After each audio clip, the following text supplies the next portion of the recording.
Oh hey!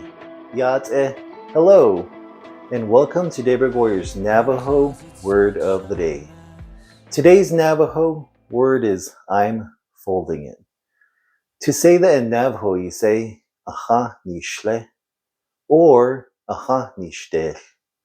hNiishłé describes folding something over once, or if you're folding something that is long and slender, like a rope or a scarf.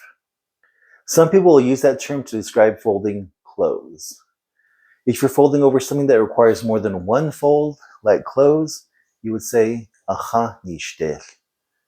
If I'm folding a t-shirt, I would say hNiishłé or hNiishdeeł. If I'm telling you to fold the shirt, I would say hNiishłé or hNiishdeeł. If I'm saying Ty is folding the towel, I would say Ty be'adet ode hNiishłé or Ty be'adet ode hNiishdeeł.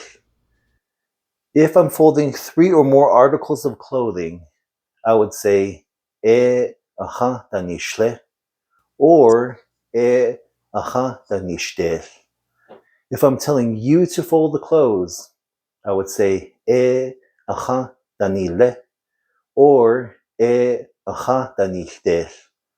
If I'm saying Ty is folding the clothes, I would say Ty niilé or Ty niishdeeł. And that is today's Navajo word of the day, hNiishłé or niishdeeł. I'm folding it. Have a nice day. Niishłé